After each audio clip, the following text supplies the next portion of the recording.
Bueno, buenas tardes a todos. Bienvenidos al Foro de Abogados de San Francisco Solano. Para los que no me conocen, me presento, soy Alejandra Rupérez, la presidenta de este foro. Estamos encantados de tenerlos a todos acá y que puedan compartir con nosotros esta charla, este mate, como le llamamos nosotros. Y queremos dar las gracias por encontrarse presentes al presidente del Colegio de Abogados de Quilmes, el doctor Bienvenido Rodríguez Basalo, que desde que tuvimos la idea de presentar este foro nos viene acompañando, no solo con el apoyo del Colegio de Abogados de Quilmes, sino el apoyo del personal, brindándonos todo lo que necesitamos para poder continuar con estas capacitaciones que tanto nos gusta hacer. Quiero agradecer también la presencia del doctor Jorge Barrera Nicholson, como le gusta que le digan Tony, por haber aceptado la propuesta del foro de venir a disertar sin tener un conocimiento previo de lo nuestro. Gentilmente accedió a estar con nosotros en esta charla y a brindarnos toda su sabiduría, ¿no es cierto? Si ustedes me permiten, antes de comenzar, le voy a dar la palabra al doctor Bienvenido Rodríguez Basalo para que lo salude a todos y después ya pasamos con el doctor Barrera Nicholson. Bebe, por favor. Bueno, buenas tardes a todos. En primer lugar, agradecer la invitación que Alejandra me hiciste y saludarte a vos y a todos los integrantes del Foro de Solano y acompañarlos en todas estas iniciativas que tienen por objeto que seamos cada día mejores abogados. Saludar y agradecer también a mi amigo Antonio Barrera Nicholson, que siempre tiene la característica y la generosidad de compartir sus grandes conocimientos en el tema de derecho laboral, conocimientos reconocidos internacionalmente, y quizás en este momento que estamos pasando toda la sociedad, y especialmente los abogados, en esta pandemia, aprovechemos estos momentos para instruirnos, para capacitarnos, para especializarnos, pero sobre todas las cosas, para cuando esta pandemia pase, poder retomar plenamente la actividad siendo mejores abogados. Así que, Alejandra, te agradezco enormemente la invitación que me has hecho para participar de esta apertura y sobre todas las cosas te invito a que sigamos trabajando juntos para tener una abogacía y un servicio de justicia mucho mejor.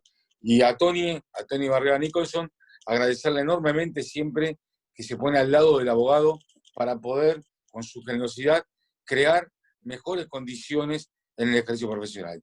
A todos los abogados los saludo, les pido que nos cuidemos y que, bueno, aprovechemos esta pandemia para poder tener una mejor justicia y ser nosotros mejores. Muchas gracias y buenas tardes a todos. Gracias Bebe por haber participado y por acompañarnos siempre. Desde la comisión te mandamos un gran abrazo y gracias por estar. Muchas gracias, les pido mil disculpas porque me tengo que retirar a un Zoom de Derecho Penal, y que es a nivel provincial, y bueno, a veces se van superponiendo las cuestiones. Pero muchísimas gracias, y a diferencia, me enorgullece la diferencia que han tenido conmigo. Gracias, Bebe, gracias, te agradecemos mucho. Ahora sí, después de las presentaciones, los dejamos con este genio del derecho laboral, él no le gusta que lo diga, pero lo digo igual, el doctor Barrera Nicholson, por ustedes. Gracias. Espera que busco.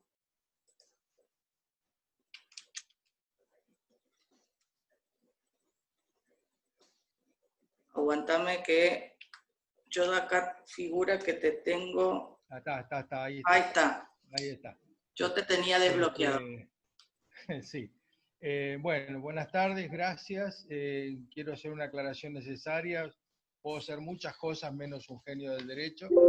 Soy apenas un esforzado abogado litigante que necesita mejorar sus herramientas para la defensa de aquellos trabajadores que han confiado en nosotros y en mi equipo de trabajo.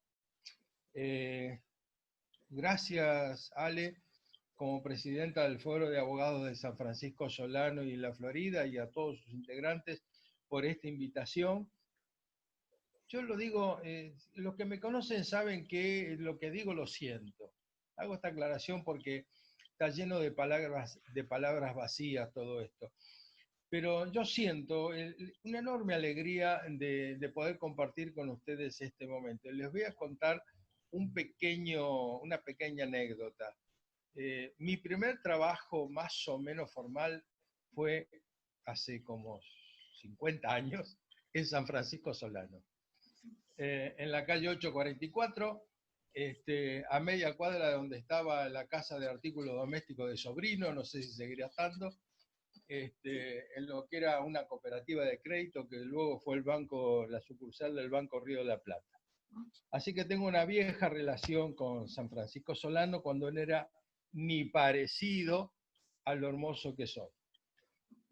Además, agradecerle a Bebe sus palabras, realmente lo único que hace es acrecentar mi compromiso con la materia, con el colegio, con su gestión. Es un dirigente de primer nivel de la colegiación. Gracias, Bebe, aunque ya no esté.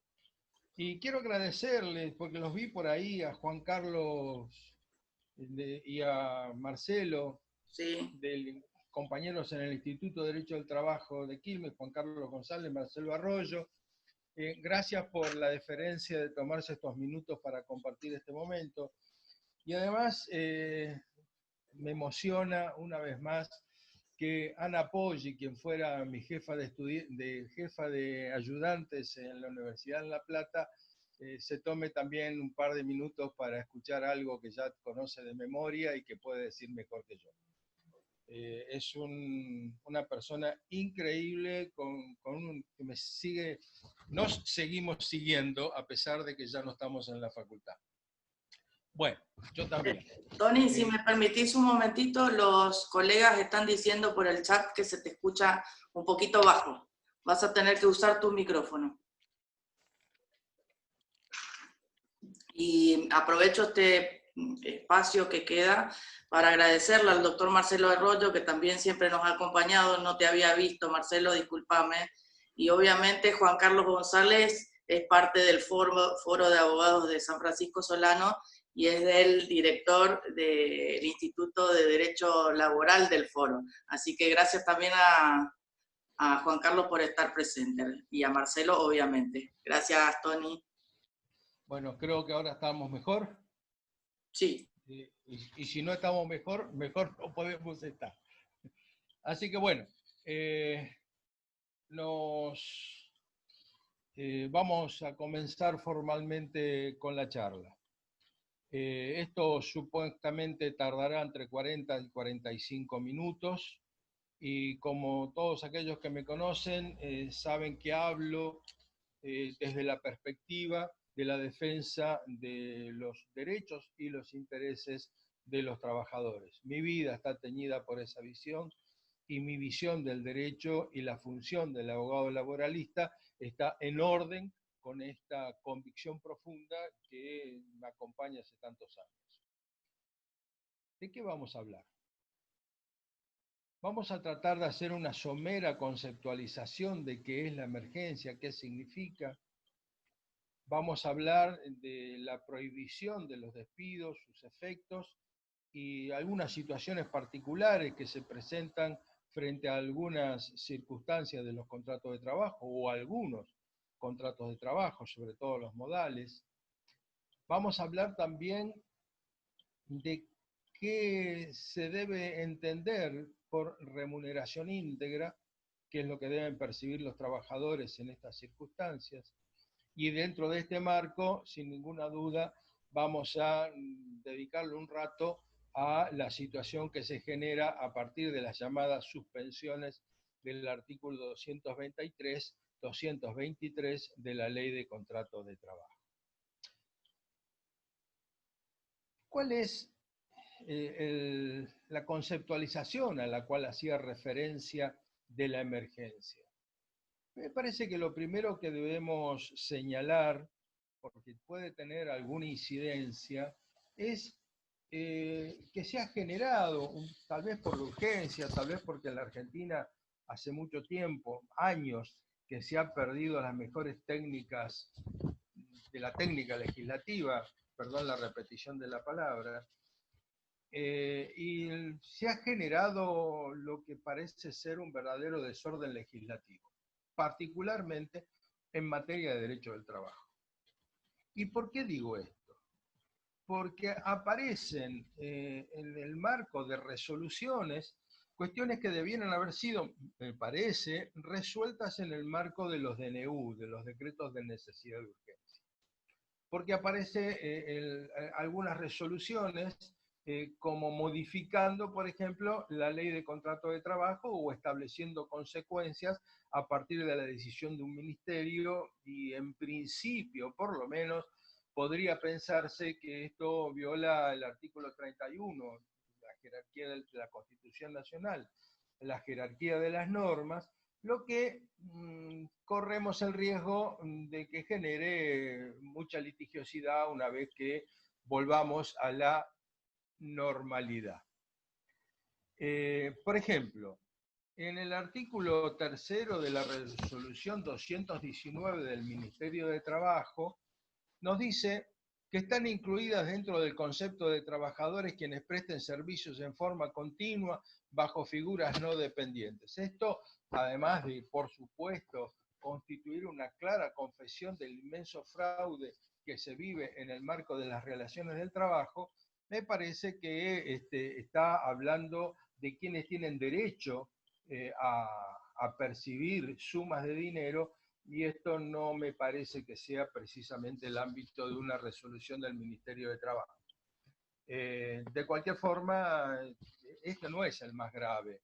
El más grave es el artículo 5 de la misma resolución, que dice que la necesidad de contratación de personal mientras dure la vigencia del aislamiento social preventivo y obligatorio deberá ser considerado en los términos del artículo 99 de la Ley de Contrato de Trabajo. Está muy claro, entonces, que el artículo 5 termina modificando el derecho de fondo, sea el artículo 99 de la Ley de Contrato de Trabajo, estableciendo una extensión o una ampliación o una modificación, más concretamente, de su sentido, a partir de una norma de carácter infralegal. Y esto encima en un sentido peyorativo a los derechos y los intereses de los trabajadores, lo cual claramente, en el caso de que se verifiquen estas situaciones, pueden ser objeto de litigio. Bien.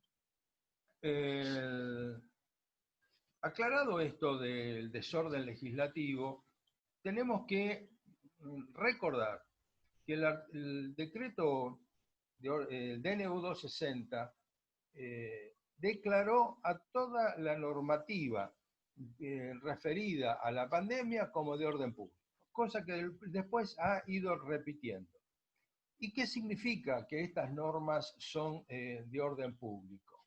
Muy claramente lo que nosotros tenemos que señalar es que esta norma de orden público ya no es la orden público de protección laboral. No, esta es de orden público de dirección puro, liso y llano. O sea, que debe ser acatada tal cual como está establecida por el legislador, en este caso a través de un DNU, el legislador de emergencia en todo caso, y no puede ser, reitero, modificado como podría ser el orden público de protección, que es susceptible de ser modificado para mejorar las condiciones de trabajo o en general el régimen vigente del contrato individual de trabajo. No se puede. La normativa es de orden público.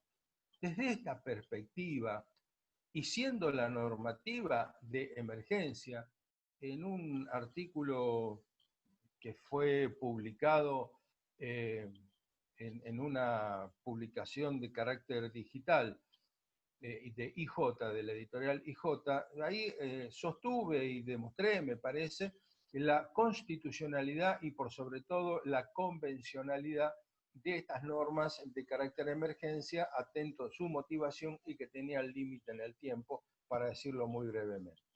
A partir de que estas normas son vigentes, están vigentes, son constitucionales, son convencionales y además son declaradas de orden público, tienen como un efecto necesario el desplazar a la totalidad de la normativa del derecho argentino e incluso en alguna medida del derecho internacional. Me explico muy brevemente. No hay ninguna duda que el derecho ordinario es desplazado liso y llanamente por la normativa de emergencia. Ante cualquier tipo de contradicción existente entre la normativa de emergencia y la normativa legal, infraconstitucional, no hay ninguna duda que esta desplaza y rige la de la emergencia. ¿Por qué? Porque es la norma de emergencia y para eso ha sido dictada. Pero además, los derechos constitucionales están en buena medida afectados, por ejemplo, la libertad de ambular, la libertad de trabajar, así para ser muy rápido y sencillo en el ejemplo. Entonces, aquellos que están vociferando que es inconstitucional, yo les mandaría a leer los principios de Maastricht y las reglas de... Bueno, se me borró el otro, ya me va a salir. Donde se establecen cuáles son las condiciones para que estos derechos constitucionales y los de raigambre convencional puedan verse en algún punto restringidos por la situación de emergencia. Son los principios de Maastricht y las reglas de Limburgo, me acordé.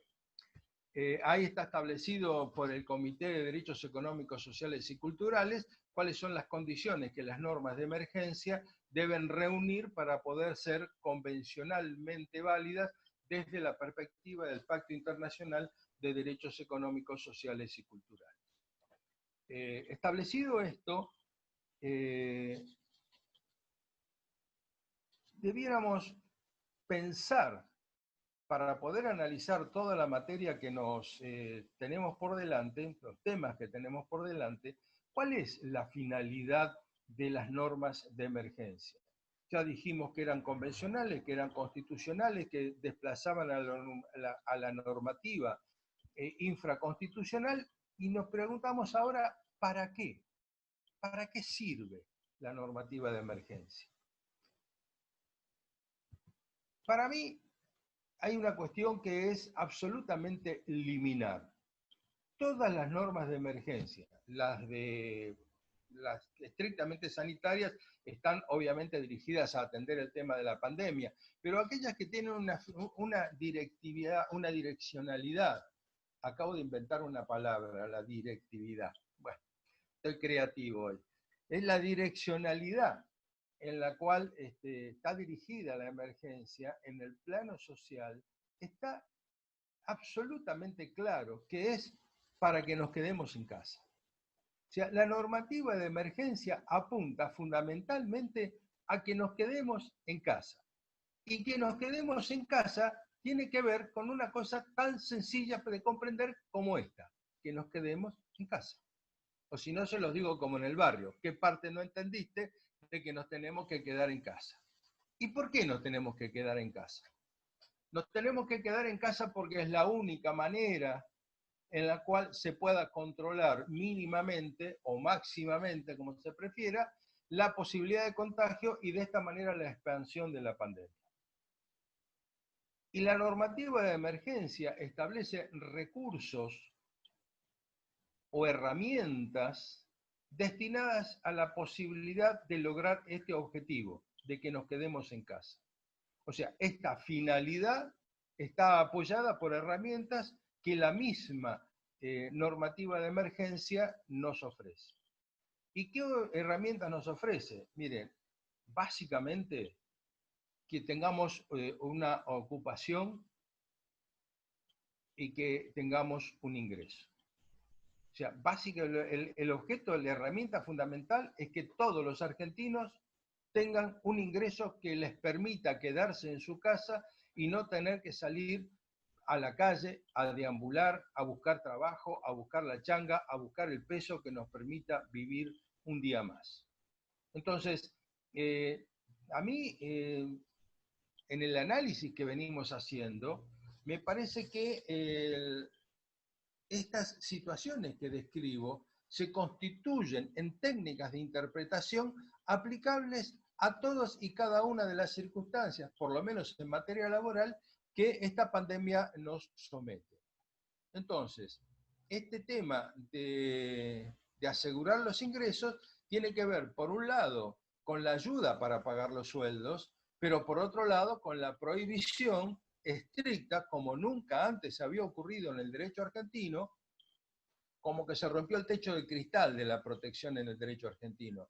Nunca antes habíamos tenido en el derecho interno una protección absoluta, así como lo digo, absoluta a la prohibición de despedir, o sea, a la estabilidad real, lo que antiguamente llamábamos la estabilidad absoluta.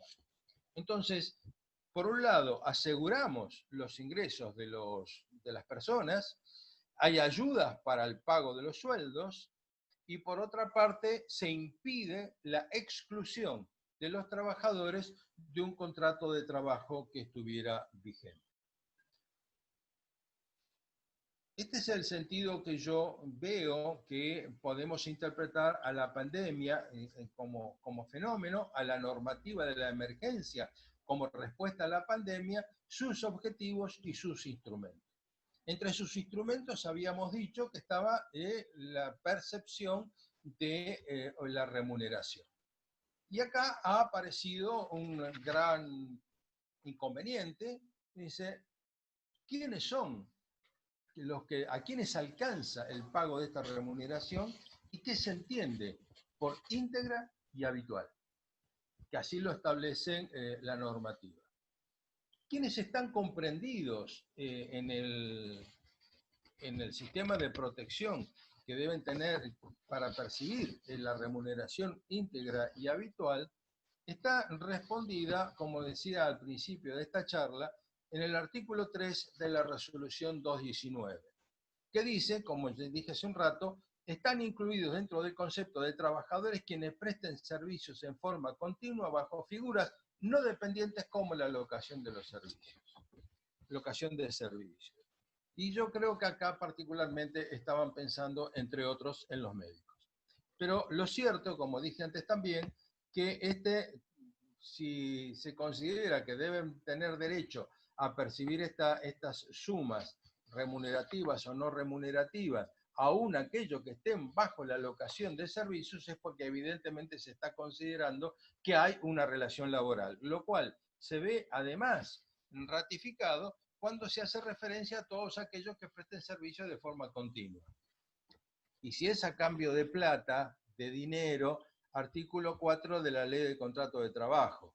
O sea, todo aquel que preste servicios bajo la facultad de otro que puede dirigirlo a cambio de una suma de dinero, es trabajo. Y en la Ley de Contrato de Trabajo, lo que es trabajo en relación de dependencia. O sea, estamos denunciando la existencia claramente de un fraude laboral, ubicando a esa persona, a ese hombre que trabaja, bajo otra figura jurídica que no es la del contrato de trabajo y cae de cabeza dentro del artículo 14 de la Ley de Contrato de Trabajo. Así que estos son los que están comprendidos. Están comprendidos los trabajadores, los reconocidos como tales y los que debieran ser reconocidos como tales. ¿Y qué remuneraciones están comprendidas? El artículo 8 del Decreto de Necesidad y Urgencia 297 del 20 nos dice que tendrán derecho los trabajadores y trabajadoras del sector privado al goce íntegro de sus ingresos habituales. Entonces, ¿qué es íntegro y qué es habitual? Uno podría decir, bueno, anda al diccionario, que no debe ser fácil, no debe ser difícil de encontrar el significado de dos palabras tan comunes. Pero hay que hacer una aclaración necesaria. Según el artículo 1 de la resolución 219, aquellos trabajadores que tienen prohibido salir de su casa para ir a trabajar, trabajadores no esenciales, las sumas que perciban son de carácter no remuneratorio. pero si tienen acordado con sus empleadores el trabajo a domicilio, tienen que percibir la remuneración, las sumas con carácter remuneratorio. Bien, ¿qué sumas son las que se deben pagar? Y acá es lo que decíamos recién del artículo 8 del DNU 297. Se deben pagar, para decirlo en términos textuales, los trabajadores tendrán derecho al goce íntegro de sus ingresos habituales. Ponele el nombre que quieras. Es el ingreso íntegro, el derecho a gozar íntegramente de las remuneraciones habituales. Bien, que además la resolución o el DNU no habla de remuneraciones, sino de ingresos, de manera de hacerlo absolutamente amplio. ¿Y cuáles son? ¿A quién nos podemos referir con estos ingresos? ¿Qué se debe pagar? Y lo que voy a contar ahora es un poco experiencia profesional. ¿Qué es lo que uno ha visto que está pasando? Para empezar, lo que hay que tener en cuenta es que se tiene que cobrar íntegramente los básicos y los adicionales de convenio, como si se estuviera trabajando.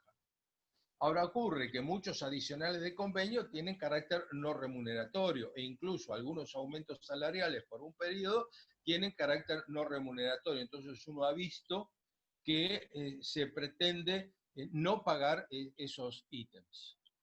Y además, en algunos casos de los adicionales, como ha ocurrido, por ejemplo, en un caso con el adicional por el almuerzo, se ha dicho, se ha pretendido decir que como no estás trabajando, ese adicional por almuerzo no te corresponde, entonces no te lo pago. Y una vez más, tenemos que recordar que el derecho establecido por el artículo 8 es el derecho al goce íntegro de los ingresos habituales, cualquiera sea la denominación, origen o condición. Lo mismo pasa con los premios, y no les cuento con las asignaciones no remuneratorias, pero además tenemos otra situación que es con las remuneraciones variables. Estas remuneraciones variables que pueden provenir de ventas, de horas extras. De las horas extras, olvídese, nadie, hasta donde yo conozco, no se están pagando a pesar de que tienen que pagarse el ingreso habitual. Con respecto a las ventas, no tengo una experiencia directa, pero hay que recordar que hay que pagar lo habitual y en todo caso será a promedio de los últimos 6 meses. ¿Cuál es el sentido de pagar la remuneración? ¿Y por qué debemos interpretar esta situación siempre en favor de que los ingresos habituales sean efectivamente pagados? Porque el objetivo, ya lo dijimos, pero me interesa repetirlo para que quede absolutamente claro, el objetivo, una de las herramientas, el objetivo fundamental es quedarte en casa. Y una de las herramientas fundamentales es que asegurarle al trabajador, a la persona que trabaja, el ingreso habitual, total, porque si no, no podemos llegar a tener los ingresos habituales, se pone en riesgo la economía familiar. Esto hay que volver a hablar con las llamadas suspensiones del 223. Entonces, nosotros tenemos que, como pauta interpretativa, sostener que todo lo que haya sido un ingreso habitual debe ser pagado porque es el cumplimiento y la efectividad de la herramienta que apunta a que nos quedemos en casa.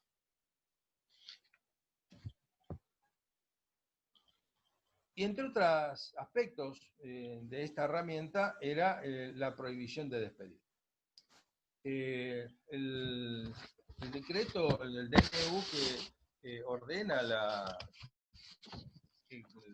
prohibición de despedir, que dispone la prohibición de despedir, dice muy claramente, prohíbense los despidos sin justa causa por las causales, etcétera, etcétera. También prohíbe las suspensiones con la malhadada excepción del 223, pero establece de manera tajante, absolutamente tajante, que las despidos y suspensiones dispuestas en violación de la prohibición no producirán efecto alguno manteniéndose vigentes las relaciones laborales existentes y sus condiciones actuales. Perdónenle al redactor del decreto la cacofonía, pero seguramente era de noche y estaba muy apurado para terminar de redactar. La técnica legislativa es un espanto. Pero bueno, acá está. Entonces, una vez más, ¿qué parte no entendiste de que no produce ningún efecto? Y si no produce ningún efecto, el contrato de trabajo continúa vigente. Y como la obligación primaria del empleador es dar tarea, y si está el trabajador impedido de dar tarea, genera el derecho al pago de la remuneración de cualquier manera, lo cierto y concreto es que las remuneraciones se siguen devengando porque el contrato no dejó de tener vigencia, de estar vigente, de ser un contrato absolutamente en vigencia.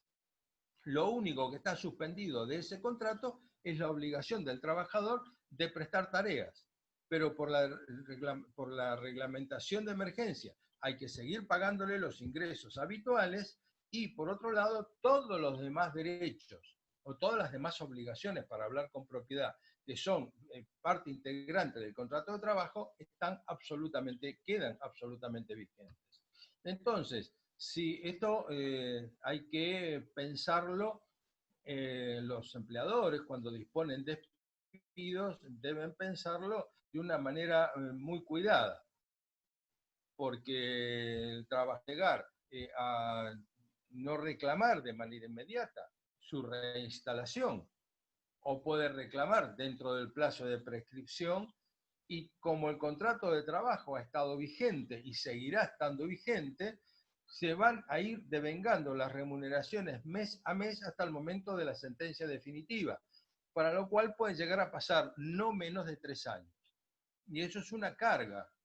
Y además de los 3 años, los intereses capitalizables desde el momento de la notificación de la demanda, lo cual a los empleadores me parece que debería ser una situación como para que los disuadan de la tropelía jurídica y ahora también económica que significa despedir en estas circunstancias.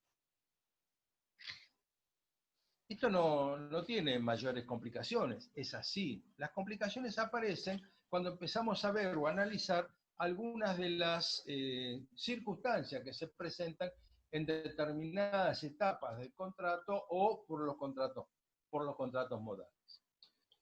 El primer problema que se ha planteado y se ha planteado en la jurisprudencia es los despidos durante el periodo de prueba del contrato de plazo indeterminado. Hay que señalar que el periodo de prueba no es un contrato a prueba, es el contrato ordinario de plazo indeterminado que durante 3 meses está a prueba. O sea, que no estamos en el marco de un contrato modal distinto del contrato común habitual establecido por la ley de contrato de trabajo. Entonces, si ese contrato está vigente y se produce un despido, haya sido durante el periodo de prueba o después del periodo de prueba o en cualquier otra circunstancia, ese despido está prohibido. Consecuentemente, el hecho de que haya sido en el periodo de prueba no lo exime de la prohibición dispuesta por la normativa de emergencia. En consecuencia, y esto la jurisprudencia ha dado ya pruebas de una rápida respuesta, en algunos lugares se ha planteado como autosatisfactiva, en otros lugares se ha planteado como cautelar innovativa. O sea, cada uno en su ámbito, en su provincia y de acuerdo a cómo funcionan los pareceres y los criterios de tribunales, en el ejercicio del arte, que es el ejercicio profesional, ha elegido una vía determinada. Pero en todos los casos en los cuales se ha pedido la reinstalación por la nulidad del despido, esta ha sido dispuesta. Y yo conozco 6 o 7 fallos que han sido publicados en el grupo 14 bis, en los cuales se dispuso la reinstalación de los trabajadores despedidos en el periodo de prueba. Con lo cual, hay que señalar además que la situación es tan absolutamente clara que los tribunales han resuelto estas cuestiones no solamente con sencillez argumentativa, sino con una gran rapidez, lo cual constituye un cambio cualitativo en el manejo de las medidas cautelares en el marco de la pandemia y con referencia a lo que ha sido siempre en el derecho del trabajo en la Argentina, que ha sido en general más reticentes que de manga amplia para poder otorgar. Esperemos que dure, ¿vio? Después tenemos el contrato por ejemplo, del Estatuto de la Construcción, de los obreros de la construcción. Para extinguir, ¿por qué? Porque tiene todo este sistema del fondo de desempleo y todas estas circunstancias. Pero lo cierto y lo concreto es que para extinguir un contrato de obrero de la construcción, del Estatuto del Obrero de la Construcción, hay que mandar un telegrama extinguiéndolo. Y esto se llama despido. Y si es despido, está prohibido. Y si está prohibido, es nulo. Y si es nulo, el contrato sigue vigente. Y si sigue vigente, se siguen devengando las remuneraciones. Disculpen que sea reiterativo, pero a veces uno conversa con colegas que pareciera que están entendiendo, leyendo en jeringoso y no en castellano. Lo cierto es que también hubo fallos de la justicia en el cual no solo ordenan la reinstalación de un trabajador de obrero de la construcción despedido en estas circunstancias, sino que además se aplicaron de oficio astraintes para lograr su efectiva reinstalación. Más complejo, bastante más complejo, es el problema de los contratos de temporada. Contratos de temporada, podemos decir que cuando no estamos en temporada, la prestación del trabajador y la obligación de pagar salario está suspendida, así que no tenemos mayores inconvenientes. El tema es que imaginemos ahora, en las vacaciones de invierno, o para esta temporada de invierno, hay lugares donde la pandemia o la situación de la cuarentena o el aislamiento se está levantando y recomience la temporada. En temporada ocurre que hay migraciones internas, trabajadores que viven en algún lugar del país que se trasladan masivamente para atender trabajos en otros lugares. Y como dato curioso, por ejemplo, si ustedes vacacionan en la costa, pregúntenle a los mozos de dónde son y van a encontrar una inmensa mayoría o una inmensa cantidad, no me animo a decir mayoría en realidad, que son de Santiago del Estero, que hacen la temporada de invierno en las termas de Río Hondo, por ejemplo, y en zona de adyacencia, y en verano están en la playa. Ahora bien, entonces podría llegar a ocurrir que en las temporadas funcionen, empiecen a trabajar los comercios o los ámbitos en los cuales la temporada tiene aplicación, y ¿qué pasa con los trabajadores? El artículo 98 de la Ley de Contrato de Trabajo dice que el empleador tiene que dar aviso al trabajador con 30 días de anticipación el comienzo de la temporada. Y la ley, la norma, contempla de que si no hay el aviso, se considera que el trabajador ha sido despedido. Esto está pensado en situaciones de normalidad y con carácter protectorio del trabajador. Hoy los despidos están prohibidos, no se puede despedir expresamente. La pregunta es, ¿se puede despedir tácitamente? No mando el telegrama y estás despedido.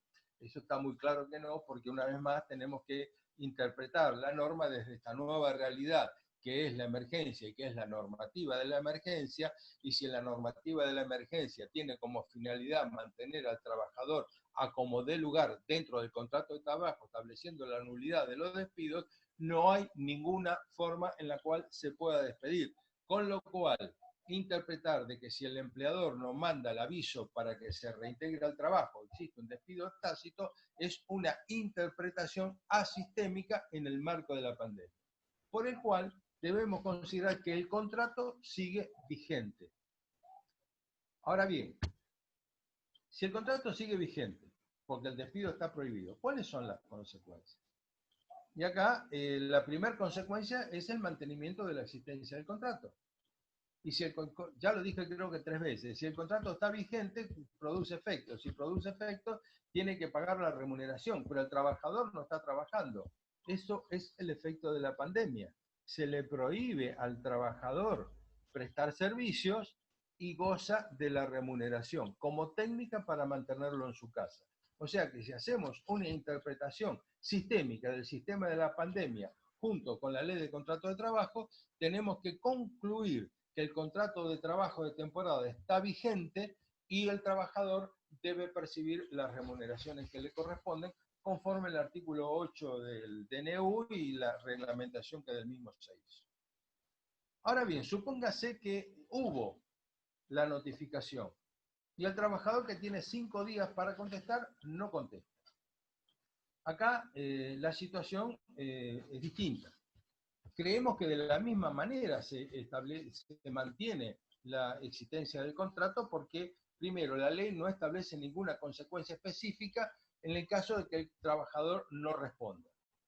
Para que el contrato se extinga, deberá ser intimado a retomar tareas en el tiempo habitual y en el caso de que no lo haga, podrá ser despedido eventualmente por abandono de trabajo. Pero si nada de esto ocurre, que es lo habitual, el contrato de trabajo continúa vigente. Y si el contrato de trabajo continúa vigente sin que el trabajador haya hecho ninguna manifestación, genera derecho a cobrar las remuneraciones con carácter remunerativo o con carácter no remunerativo. A mi modo de ver, no, porque falta la manifestación de voluntad de querer seguir trabajando. O sea, como se verá, esto es bastante complejo y en una eventual demanda va a costar redactarlo, pero estos son los principios, les vuelvo a reiterar, sistémicos, en los cuales se debe interpretar la normativa de emergencia. La ley de contrato de trabajo queda subordinada a la legislación de emergencia y esta prohibición del despido y el mantenimiento de la vigencia de los contratos de trabajo empieza a atañir a la normativa que conocemos desde hace tanto tiempo. Tenemos otra situación que es más compleja, que son los contratos de plazo fijo y trabajo eventual. Acá se cumple el plazo, se termina la condición de la eventualidad, de acuerdo a la ley de contrato de trabajo, los contratos se extinguen porque se extinguió su objeto o su plazo. La situación es que en cualquier interpretación normal, en tiempos normales, se extinguió, ya fue, ya está, listo. Estás afuera, no tenés contrato, no tenés derecho. Saliste de la protección laboral. Puestos en la actual circunstancia, hay que pensar desde el punto de vista del abogado laboralista en esta función que tenemos de que el metro, en lugar de medir un metro, el metro de protección, en lugar de medir 1 metro, mide 1,20, pensar en qué situaciones nos podemos encontrar de manera de, en el marco de la pandemia y de la emergencia, asegurarle ingresos al trabajador, que este es el objeto de la situación. Lo primero que tenemos que hacer es recordar que aproximadamente, como decimos, a ojo buen cubero, pero como mínimo, más del 90% de los contratos de carácter eventual son fraudulentos. Y además, un porcentaje similar, tal vez un poquito menor, de los contratos a plazo fijo no cumplen las condiciones que establecen la ley de contrato de trabajo para ser válidos, para que sean conformes a derecho. En esta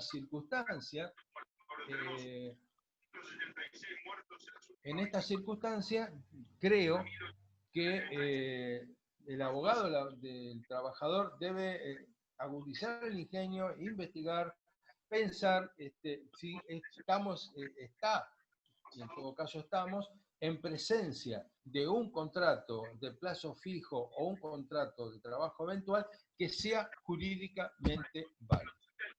Si fuere jurídicamente válido, si es fraude, bueno, es fraude, no hay ningún problema, es un contrato de plazo indeterminado, el contrato está prohibido, el despido está prohibido, el contrato está vigente, se pedirá como cualquier circunstancia igual. Ahora, en el caso de que no sean contratos válidos, jurídicamente válidos, yo había imaginado la posibilidad de aplicar estas normativas de la pandemia como para asegurarles al trabajador ingresos a pesar de la extinción del contrato. Lo expuse en alguna vez y la doctora Poggi, que como dije, la vi por ahí, muy amablemente me dijo, Tony, eso es un chino y además es injusto. Y la verdad que me convenció. Entonces, pego la vuelta y en lugar de entrar por la puerta, entro por la ventana y digo, está bien, no, por ahí pretender la aplicación de la normativa de emergencia en forma directa, en estos casos donde el contrato era válido, jurídicamente válido, y se extinguió, hasta de la misma manera que el Estado intervino en los contratos de locación, prorrogando su vencimiento, impidiendo los desalojos, suspendiendo los pagos y algunas otras cosas más, tal vez hiciera falta una norma de la normativa de emergencia que establezca una situación similar y que también intervenga en estas situaciones. Que señalo, numéricamente son infinitesimales las que podrían llegar a ser motivo de esta legislación comparado con lo que es la intervención en los contratos de locación. Así que bueno, tratando de encontrar soluciones se llama. Y nos queda, y ya llevamos 43 minutos, los acuerdos de rebaja salarial.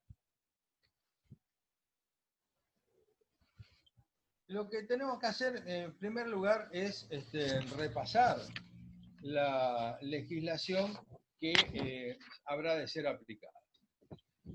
Y empecemos por el artículo 223 bis.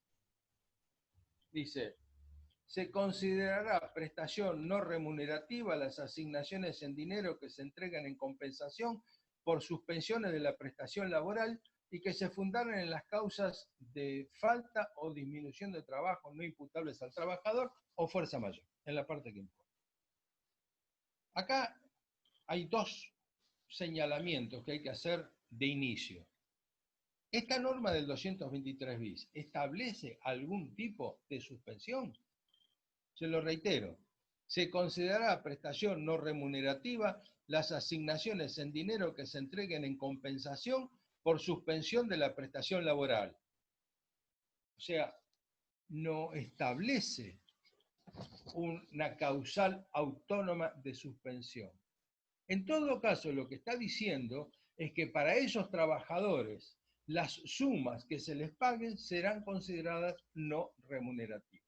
O sea, los trabajadores suspendidos en esas circunstancias tendrán derecho, la suma que se les paguen se consideran no remunerativas. Acá estamos en presencia de otro error de técnica legislativa, que yo no me animo a decir cuál fue la intencionalidad, pero pienso que fue otro descuido más en la velocidad con que se está legislando en función de qué es lo que habitualmente en la jerga del derecho colectivo se denomina esta circunstancia, que son las suspensiones del 223.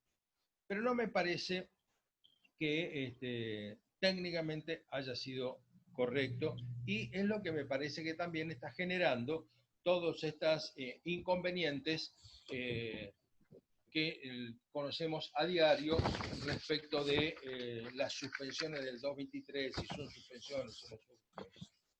El otro tema que tenemos que señalar es si el artículo 223 bis de la Ley de Contrato de Trabajo autoriza algún tipo de rebaja salarial.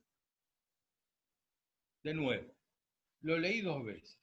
El artículo 223 bis de la Ley de Contrato de Trabajo autoriza alguna rebaja, algún tipo de rebaja salarial? Bueno, la respuesta obvia es que no. Y entonces, ¿cuáles son las sumas que los trabajadores debieran percibir en caso de haber suspendido? O sea, en la hipótesis del artículo 223 bis, las suspensiones son por fuerza mayor o falta de trabajo no imputable al trabajador, al empleador. Entonces, y en esas circunstancias, los trabajadores tienen derecho, o por lo menos se establece que cuando reciban remuneraciones o van a ser cuando reciban ingresos, van a ser de carácter no remuneratorio.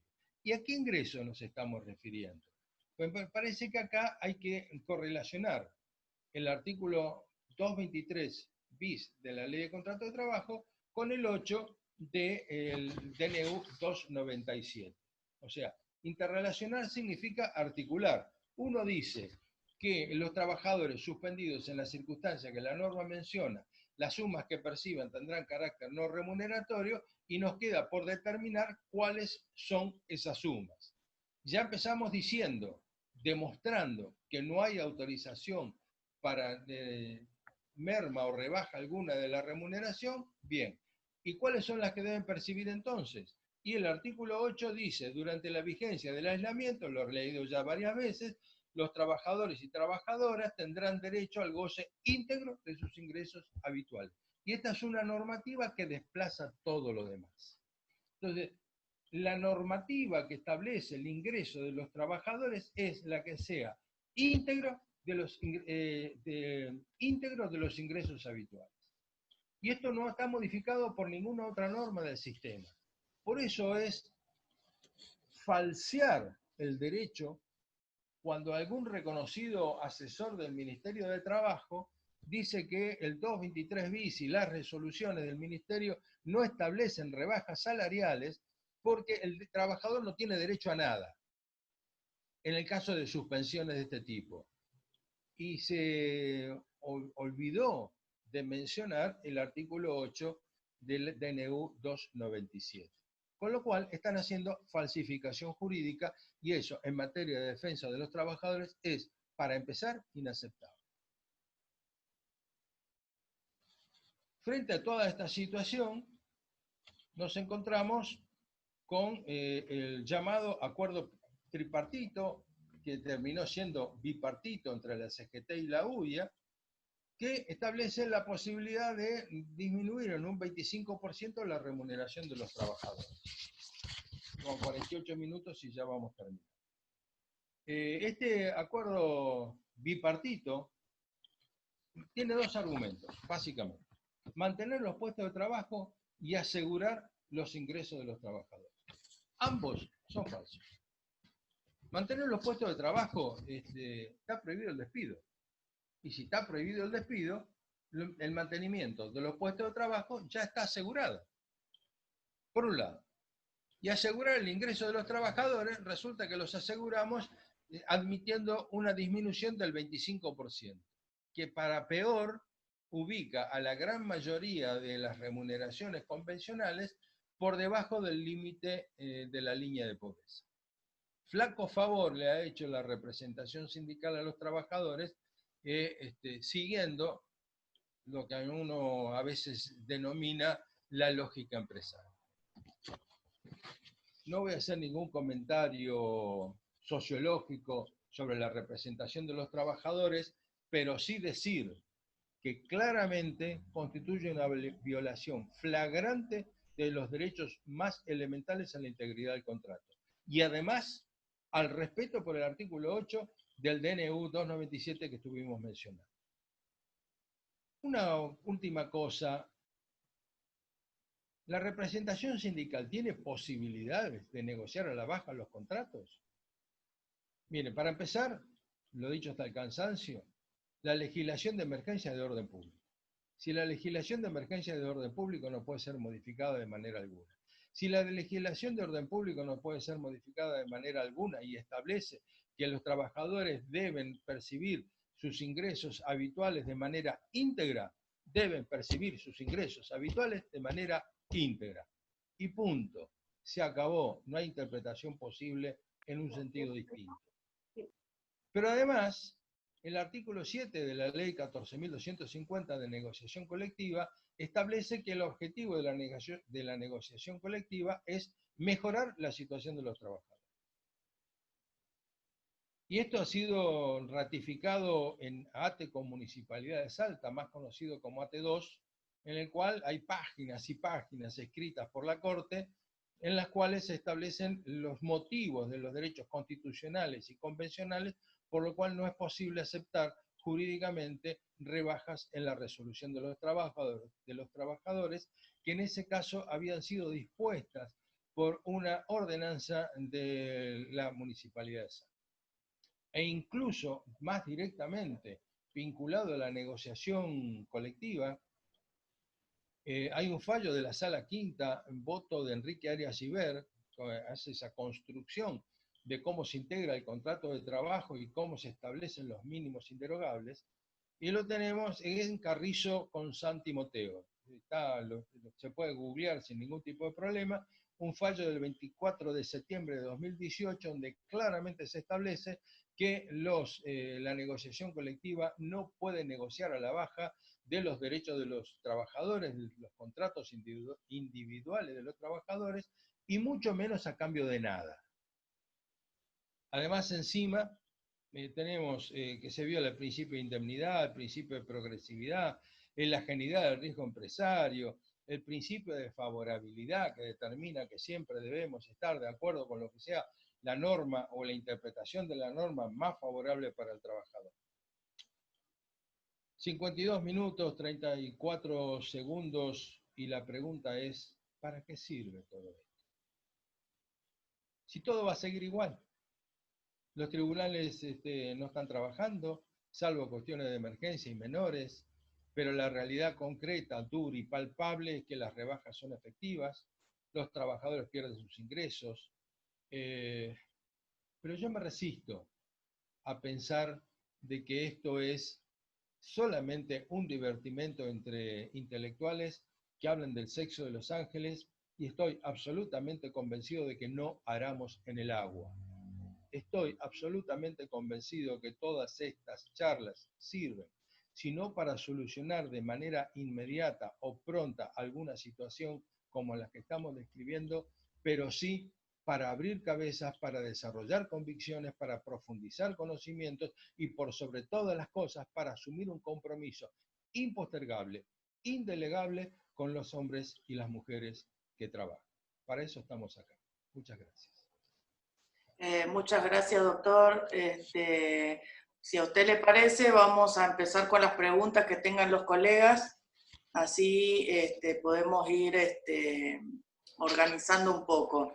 El que quiera hacer una pregunta, me levanta la manito con las reacciones que tiene el Zoom ahí abajo para que yo lo pueda ver y el doctor pueda contestar, así habilitamos el micrófono. Gracias. Imagínate lo que podemos hacer con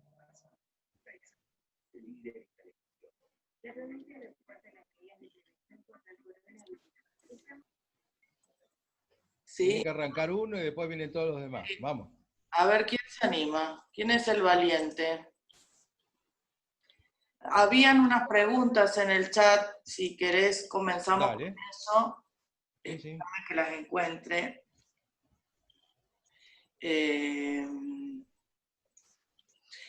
Gracias a Adriana Calderón por lo que puso en el chat.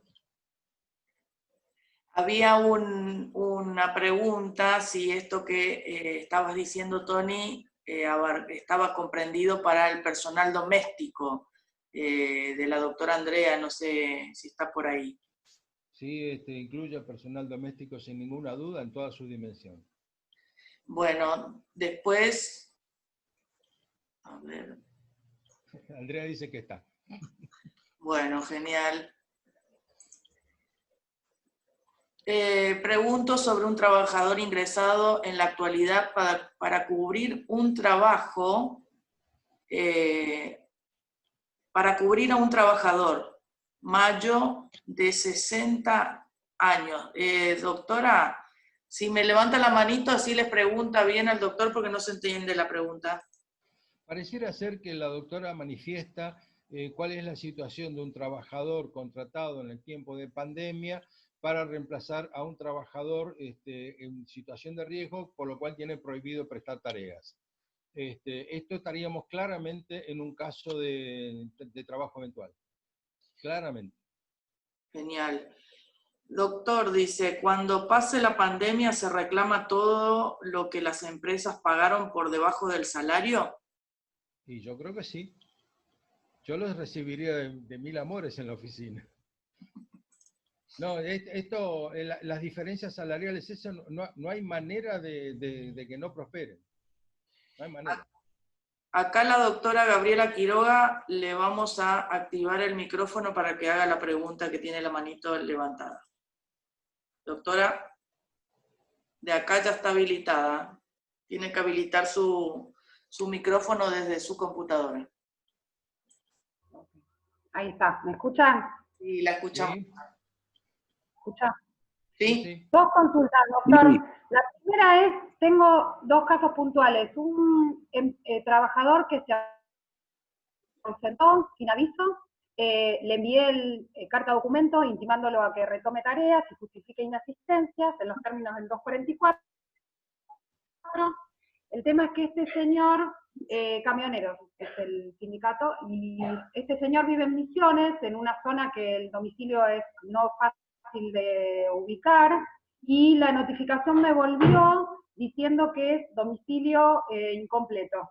El tema es que no tengo forma de ubicarlo, y la situación que se me presentó hoy, justamente, es que ya tenemos la confirmación de otro empleador que tiene incluso hasta el alta dada a ese mismo empleado, y no tengo forma de notificarlo para ponerlo en situación de abandono de trabajo. Voy a ser absolutamente descortés. ¿Podría notificarlo al domicilio laboral nuevo? Sí. Voy a ser absolutamente descortés. Jamás contesto preguntas hechas desde el lado del empleador.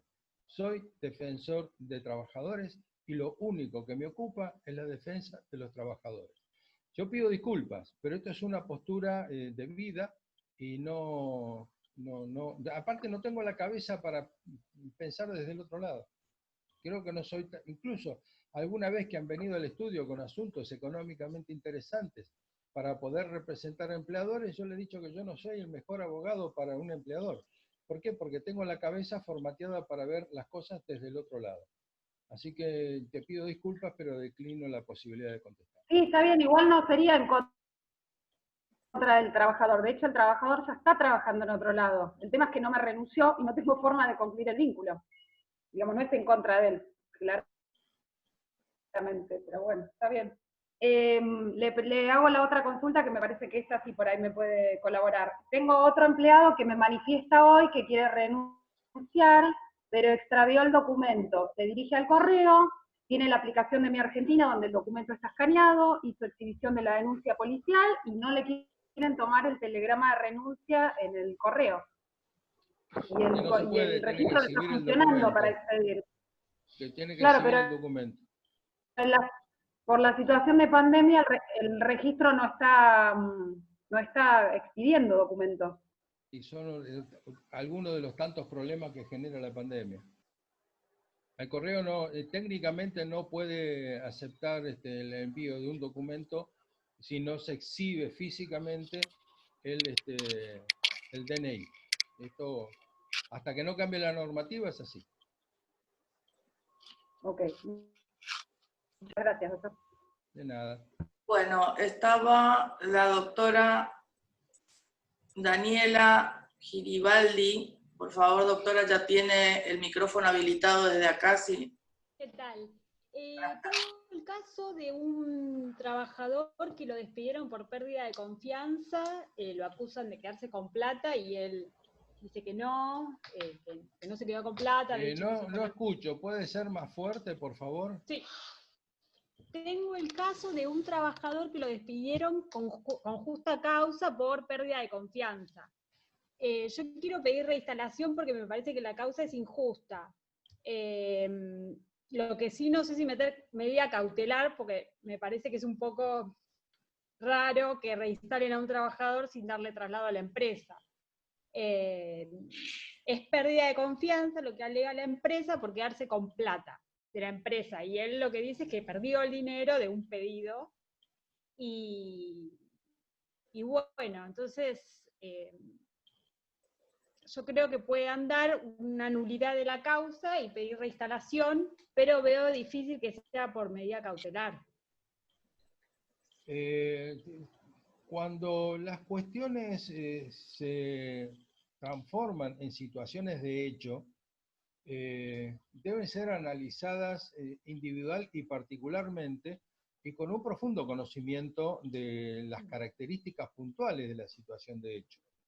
Yo no puedo dar una respuesta a la pregunta en concreto de qué hacer en esas circunstancias, porque obviamente no conozco los detalles. Lo que sí puedo decir en términos generales es que el despido por falta de confianza no existe en el derecho argentino. El despido por falta de confianza es una situación subjetiva del empleador que no está recogida por la ley de contrato de trabajo. Lo que sí, lo que dice la ley de contrato de trabajo es que tiene que haber un incumplimiento suficientemente grave que no consienta la prosecución de la relación o del contrato de trabajo. La ley dice relación laboral. Bien, en este caso, lo que hay que determinar es si los hechos imputados constituyen un incumplimiento tan grave que impida la prosecución del contrato de trabajo. Para esto hay que mensurar el nivel del incumplimiento. Para eso hace falta tener en cuenta la antigüedad del trabajador, hace falta tener en cuenta las tareas que realizaba el trabajador, hace falta si tenía responsabilidad puntual por el tema del dinero, si era habitual, si era excepcional, si cobraba adicionales por la tarea de la eventual cobranza, y si fundamentalmente se cumplieron con los requisitos. Cito de memoria el artículo 243 de la Ley de Contrato de Trabajo, que establece que debe de establecerse circunstanciadamente la causa. O sea, falta tal dinero en tal circunstancia, de tal motivo, por tal tiempo, y entonces que el trabajador tenga la oportunidad de contestar y ejercer su derecho de defensa. Esto me parece que es lo que puedo contestar desde un punto de vista genérico. Desde el punto de vista del derecho, tienen que estar imputados los hechos concretos de manera que el trabajador pueda defenderse, y estos hechos deben ser lo suficientemente graves, teniendo en cuenta el contenido general del contrato de trabajo, para poder ser considerado como una falta grave. La doctora, si tiene otra pregunta, doctora, si no pasamos con el siguiente. No, con respecto a las medidas cautelares, he visto muchas medidas cautelares de reincorporación, pero en este caso lo veo difícil, pero no imposible, no sé. Con intentarlo no se pierde nada, dicen por ahí. Total, gracias, Doc. La doctora Sandra Pavolink tiene habilitado el micrófono, doctora. A ver. Sí, la escuchamos. ¿Me escuchan? Sí. Sí, la pregunta puntual es la siguiente. Tengo una persona que trabaja en un geriátrico donde ha habido casos de COVID-19. La señora estuvo con licencia médica porque tuvo un problema de presión alta. O sea, le hicieron una revisación médica, le dijeron que estaba apta y que tenía que reincorporarse. A su vez, tiene un hijo menor de edad, discapacitado, que sí está dentro del grupo de riesgo. Y tanto ella como el esposo, o sea, el esposo está exceptuado, así que tiene que trabajar, o sea que ella pidió licenciarse, digamos, para poder cuidar a su hijo y no estar o sea, no exponerlo al riesgo, porque ella va y viene al geriátrico y ya ha habido varios casos. Y se lo han rechazado, digamos, la licencia, mandamos el telegrama y se lo han rechazado, y bueno, calculo que, y la están intimando a que retome tareas. No sé. Bueno, también cuando esos se casos. trata de casos particulares es muy difícil dar una opinión. Yo les pido disculpas, pero uno tendría que hacer 52 preguntas más o menos. Pero desde un punto de vista genérico, una trabajadora que tiene a cargo un menor está exceptuada de prestar servicios. Y esto lo establece muy claramente las disposiciones del Ministerio de Trabajo y de los DNU, y entra dentro del artículo 8, en el cual tiene derecho a percibir sus ingresos habituales. Ahí sí se podría llegar a plantear la posibilidad de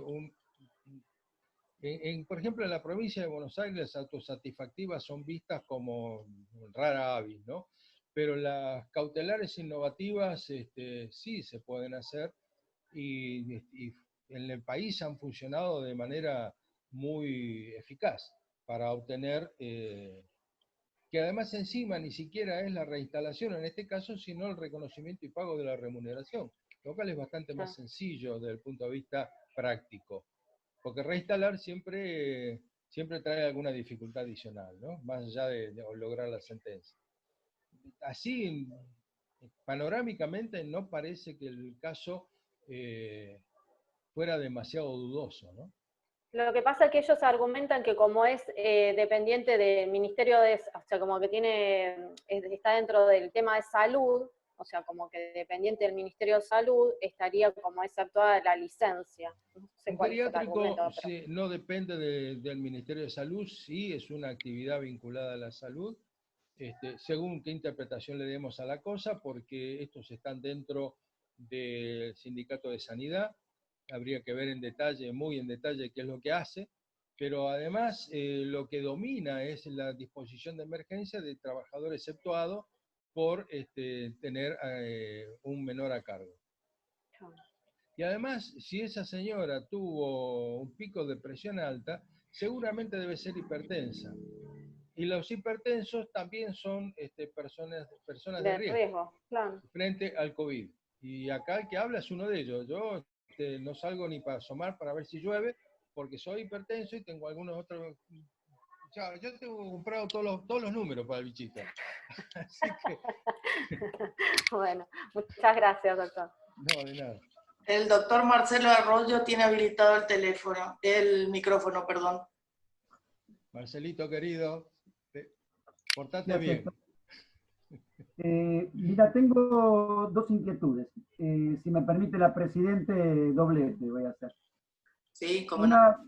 Una primera pregunta, o una primera inquietud, espero la respuesta y después te hago la Dale. segunda. Vos hiciste una referencia, vamos a decir elíptica, a la poco feliz actuación de algunos de la dirigencia sindical en los acuerdos a la baja. ¿Qué opinás sobre el hecho que el propio Poder Ejecutivo, a través de normativa del Ministerio de Trabajo, contradice el DNU en eso que vos mismo estuviste diciendo de que estaba todo prohibido, a través de normativa que propicia o que asegura que quienes pacten en las condiciones X van a tener una homologación automática? Pregunta número 1. Vos sabés, Marcelo, me conocés mucho y que yo no ando con medias tintas cuando tengo que dar opiniones. Es una vergüenza. Todos los que me conocen saben que apoyo a este gobierno, que he militado fuertemente durante la campaña por este gobierno. En general estoy absolutamente de acuerdo con este gobierno. El Ministerio de Trabajo es un agujero negro. Y podría desde el abundar. Punto de vista técnico-jurídico, ¿cómo lo ves? El técnico jurídico es tan espantoso como toda la política que se lleva dentro del ministerio. Es contrario a las cuestiones más elementales. Desde el 14 bis para abajo no se respeta nada. Y si querés te amplío con el proyecto de estatuto de trabajadores sobre plataformas, el proyecto de teletrabajo, el mantenimiento de las autoridades de la Superintendencia de Riesgo de Trabajo. ¿Querés que siga la lista? No parece, ese ministerio no parece de este gobierno. Yo te decía técnicamente, desde el punto de vista técnico-jurídico, por el hecho de hacer hincapié un poco en este tema de que la norma inferior está en contradicción con la norma superior. Entiendo que el DNU tiene la jerarquía de ley y la resolución del Ministerio de Trabajo, obviamente que sí. Sabés que tenés razón. Hay situaciones que son tan groseras que parece hasta baladí argumentar seriamente sobre ellas. Viola todo. ¿Qué parte de todo no entendimos? Bueno, pregunta número 2. Es la misma situación que estaba diciendo al principio de la charla. Se generan tal cantidad de resoluciones, de normas y demás que generan un pandemonium reglamentario y que con una pésima técnica legislativa, pero además y fundamentalmente por el cual son objetables no solamente de la estricta técnica legislativa, sino por los objetivos que persiguen. Porque aun cuando fuera establecido por DNU, siguen siendo absolutamente ilegítimos. No se puede establecer rebaja de los trabajadores, y menos a través de una homologación automática. Eso no responde a nada. Sí, solo que si fuera DNU, si se hubiera establecido también por DNU, también sería normativa de emergencia, también desplazaría a toda la demás normativa. Sí, pero no las garantías del principio de favorabilidad y del principio constitucional, la garantía constitucional de protección. Esas no. Bueno, escúchame, la segunda. ¿Es aplicable a tu entender estas prohibiciones, toda la normativa esta protectoria de pandemia al empleo público? ¿Por qué te hago la pregunta? Está parece como sobreentendido que no lo fuera, y de hecho los intendentes municipales y creo que ministros también están echando gente a los pavotes. Y yo entiendo que contraviene en realidad al espíritu de lo que dijiste al principio. Vos hiciste una larga introducción que yo decía que no se está explicando algo que es muy claro, que no se sabe cuál es el objetivo. Pero está bien el énfasis que fuiste poniendo como para, digamos, que sea API, ¿no? Pero la cuestión es, si es así, que lo que se pretende es que la gente se quede en casa y seguir pagando, ¿por qué se le está permitiendo al Estado echar gente en este momento? Coincido. Yo no tengo mucho más para decir. Estoy de acuerdo. Pero además hay que reconocer que se aplica primariamente, desplazado por la normativa de la emergencia, la normativa del derecho administrativo, no es del derecho laboral, ¿no? Pero ahí está el punto. El argumento es, el decreto dice, están prohibidos los despidos sin causa. ¿No es cierto? Esto es lo que dice el decreto, creo, literalmente. Sí. Y entonces, si te podrían decir, no es un despido sin causa, porque el despido sin causa es una figura o un instituto de la ley de contrato de trabajo. Y te podría decir, en el ámbito del Estado es una cesantía por diversos motivos que establece el derecho administrativo. Todo puede ocurrir y todo obliga a agudizar y afinar el criterio interpretativo. Yo podría decir a la vieja usanza de los romanos, ubi lex non distinguere debemos. O sea, si la ley no distingue y habla de despidos de extinción, hago la interpretación extensiva de que la legislación de emergencia desplaza a la legislación ordinaria y podría aplicar esta prohibición.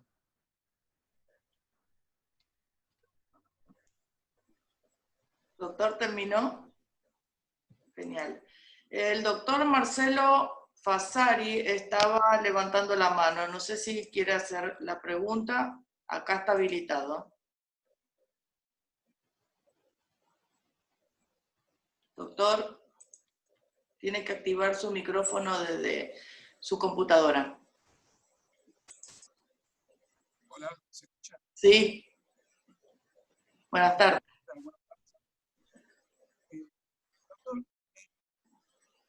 No se lo escucha, doctor. ¿Ahora? ¿Se escucha? Ahí está mejor.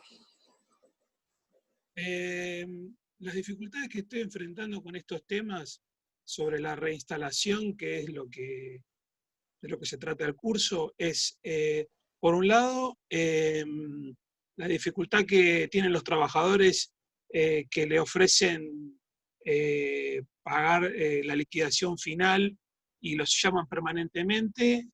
El tema del tiempo que tarda uno para iniciar aún, ahora que la página de la Corte de la provincia está con el sistema, está un poco más rápido. Y el tema de la notificación, una vez que está ordenado alguna medida. Eh, con esta pequeña introducción, ¿tiene algún sentido todo esto? ¿O simplemente para cuando más o menos, los pasos estén avanzados ya se va a terminar todo y vamos a estar trabajando un poco el PP? Porque todavía no pude concretar nada y todos mis clientes me están apurando, que quieren ver en qué momento tienen algún resultado. Eh, Quizás no sea una pregunta, sino más bien transmitir una inquietud y qué es lo que estoy atravesando, porque, como bien dijo el letrado anterior, están echando a todo el mundo y se pasan por no sé dónde los DNU.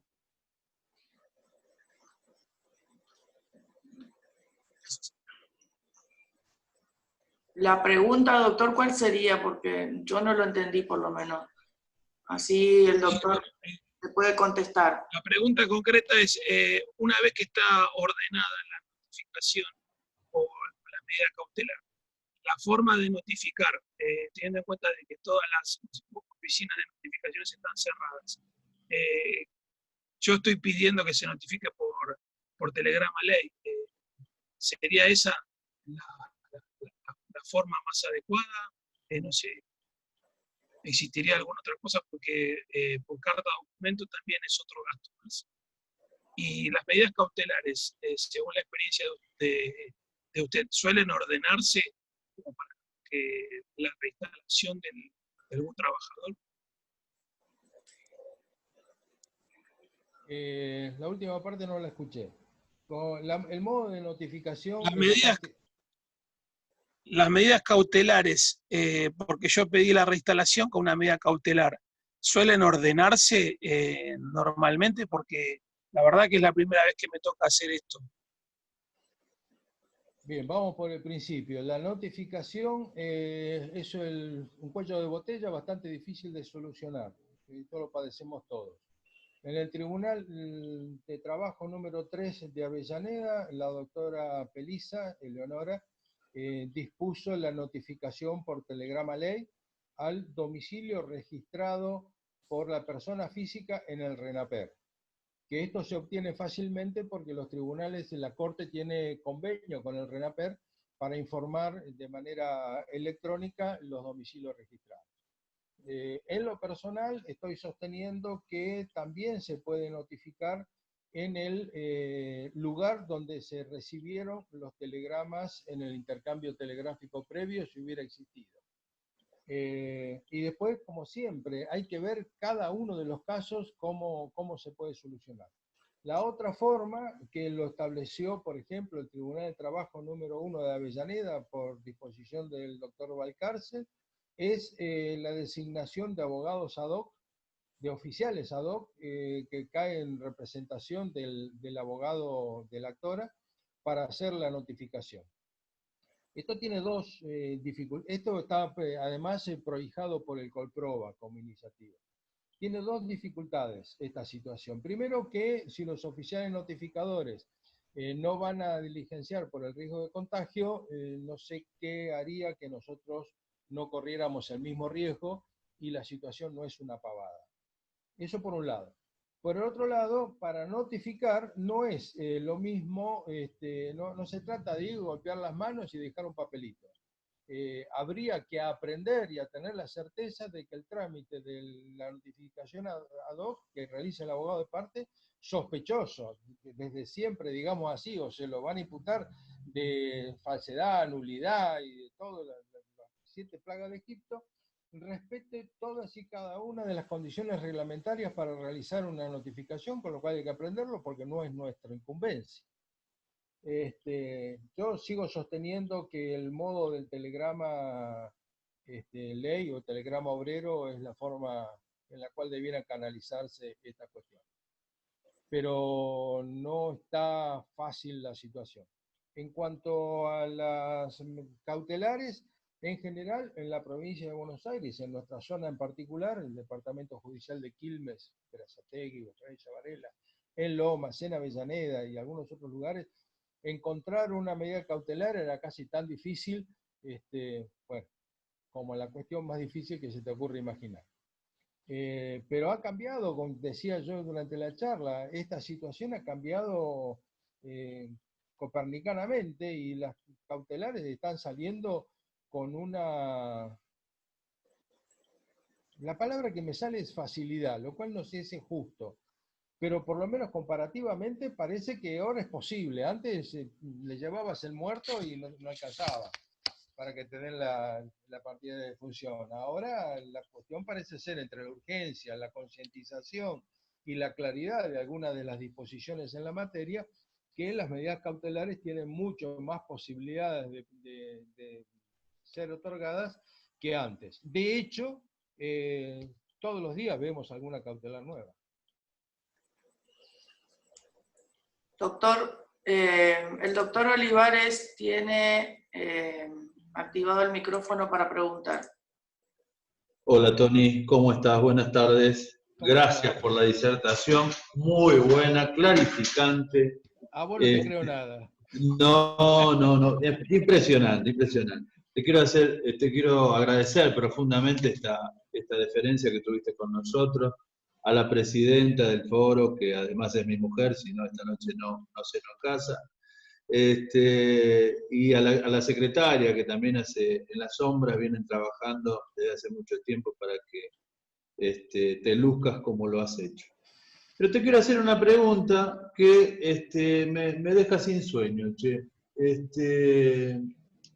Tengo un trabajador, represento a un trabajador, maestro pastelero el hombre, tiene más de 45 años de antigüedad en una panadería. Desde el mes de abril no le pagan el sueldo, nada, 0 pesos, 0 centavos. Me viene a ver fin de mayo, intimamos, no me reciben los telegramas. Segundo, tercer telegrama al comercio, me anoticia por otro empleado que en el medio se vendió la panadería, lo considero despedido y estoy por iniciar demanda. Porque no tengo otra alternativa a la falta de respuesta.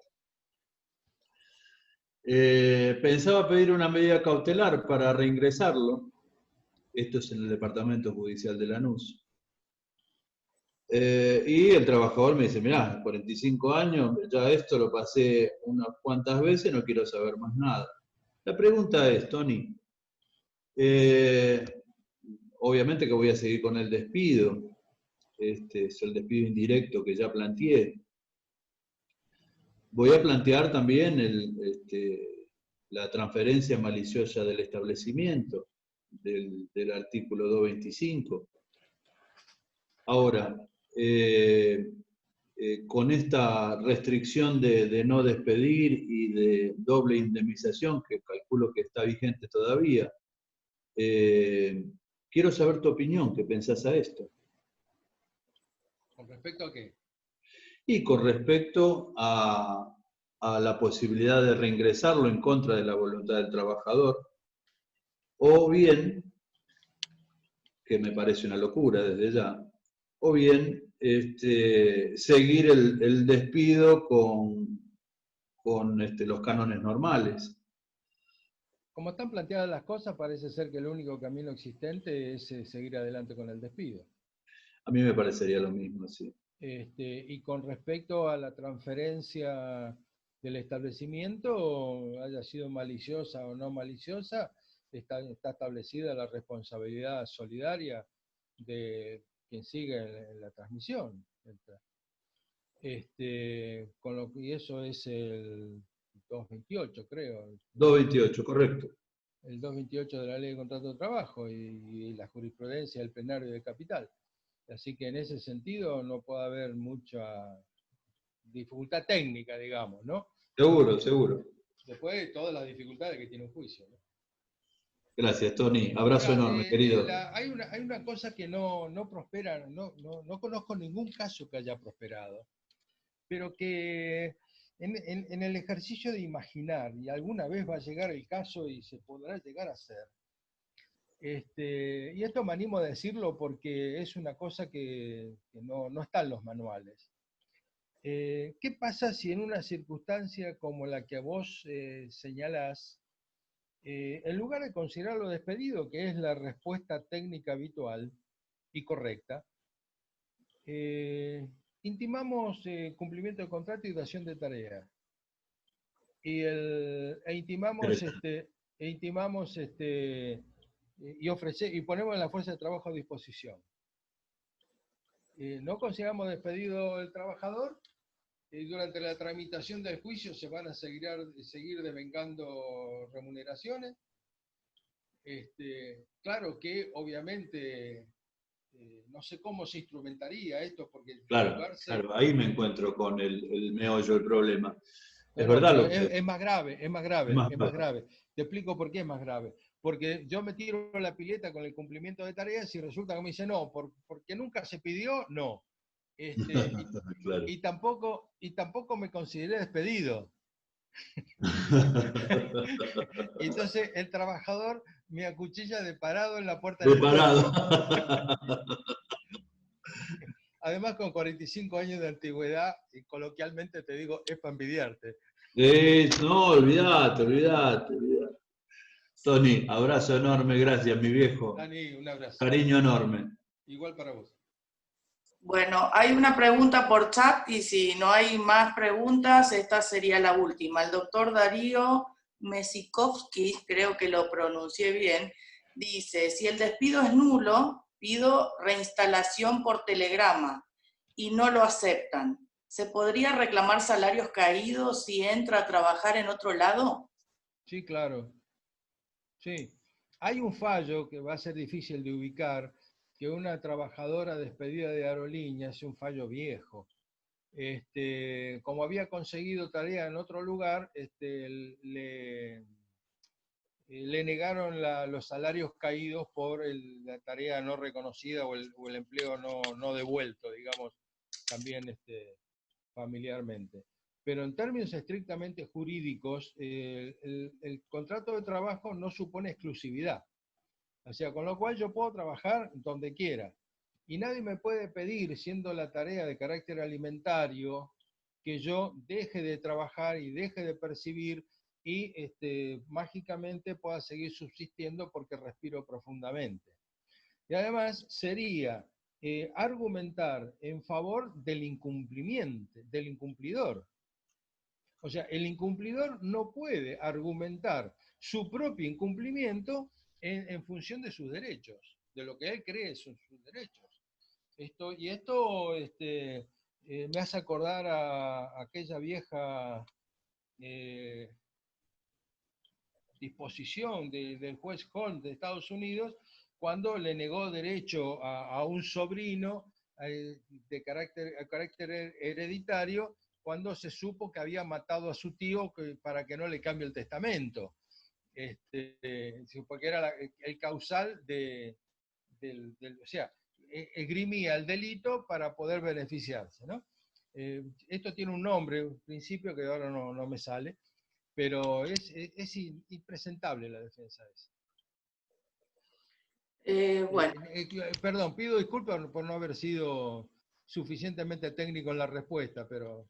No, es más que claro, Tony, creo que todos están, por lo menos se quedaron la mayoría hasta el final, así que creo que están todos más que contentos de tus explicaciones y tiene que ser práctico para que lo podamos entender bien y poder utilizarlos en nuestro trabajo diario. Acá levantó la mano Hernán. No, simplemente agradecer la exposición que tuvo, la pregunta de empleo público que hizo Marcelo, yo no me... También a ver cómo veía el empleo público en lo que Marcelo dijo, que están pidiendo gente y demás, porque conozco gente no tan allegada a mí, pero por otros colegas también, que tienen conocidos que los despidieron trabajando durante la pandemia. Entonces fue muy claro lo que dijo, y agradezco a los expositores, agradezco a Marcelo Arroyo también, que le voy a decir que a los que no lo conocen mucho, sabe muchísimo, le pueden consultar a él las dudas porque te dice la justa. Era lo que quería decir, y un aplauso de pie a los Kitchenson, a Tony. Gracias, Hernán.